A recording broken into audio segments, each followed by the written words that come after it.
Meet Robert and Lynn. Robert is 58, Canadian, divorced, two adult kids, owns a renovation business in Calgary. Lynn is 41, from Vietnam. She's in Canada on a work permit. She's a cook at a restaurant Robert's crew renovated.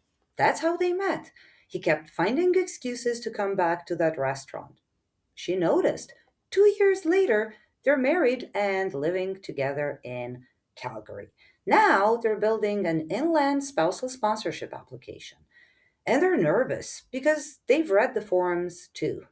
17-year age gap, second marriage for him. She's on a temporary status with a work permit expiring next year. He's financially established. She's not. They met after she was already in Canada. Every single one of those facts is innocent, and every single one of those facts is something an officer is trained to look at. Because here's the uncomfortable truth: significant age gaps are one of the factors IRCC associates with marriages of convenience. It is not fair to genuine couples, but it is real. And pretending it isn't real is how genuine couples get refused. I'm Cosima McDonald, RCIC, and this is Spousal Sponsorship Files, where we walk through hypothetical cases, break down the red flags, and talk about exactly how they get addressed. Robert and Lynn are hypothetical. The age gap question is one of the most searched topics in spousal sponsorship. So let's deal with it properly. First, let's be precise about what the law says. There is no rule against age gaps. None. IRCC cannot refuse an application because the sponsor is 58 and the applicant is 41. What an officer can do is treat the age gap as one factor in assessing whether the relationship is genuine. It raises the level of scrutiny. It does not decide the outcome. So, the strategy in a scenario like this is simple to say and, well, demanding to execute. You don't hide the age gap. You build a file so thorough that the age gap becomes just boring. Here's what that looks like. One, the relationship development has to be airtight and natural. How they met is actually this file's greatest strength. Not a website, not introduced 3 weeks before a wedding, a restaurant, a renovation, 2 years of a relationship developing in person in Canada with witnesses. Co-workers saw him coming back. Her colleagues watched it happen.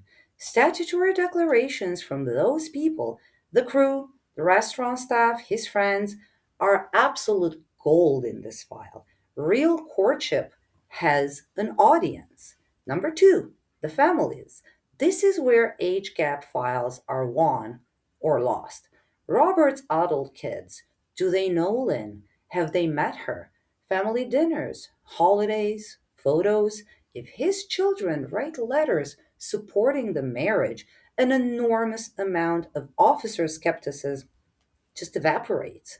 And Lynn's family in Vietnam, do they know Robert? Video calls with her parents, a visit. Both families knowing, both families involved. That's what genuine looks like at any age. Number three, a shared life. They live together, so prove the ordinary.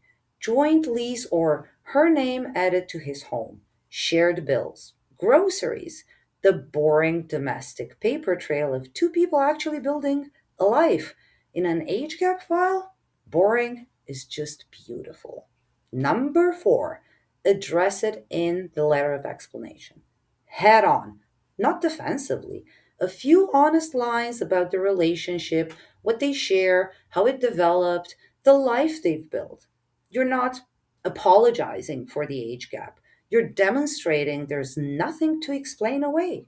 And number five, the status pressure.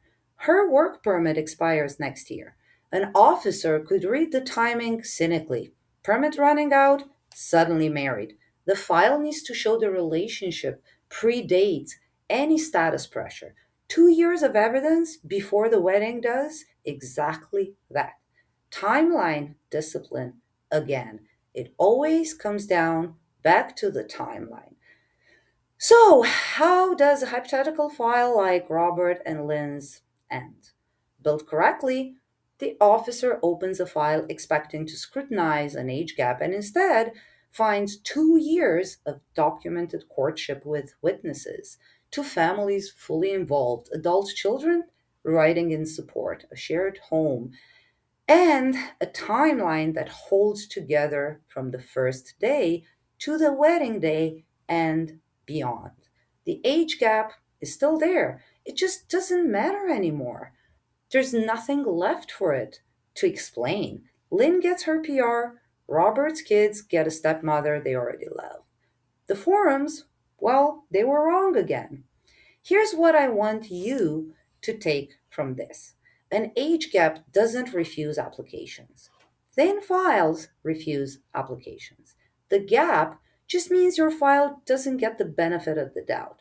So you build a file that simply doesn't need it. And if your relationship has one of these profile factors, an age gap or a status expiring, a second marriage, any of it, the worst thing you can do is submit a standard file and hope. The link to book a paid consultation is in the description. What we do, we're going to look at your profile, we find what an officer will question, and we basically answer it before they ask. I'll see you in the next one.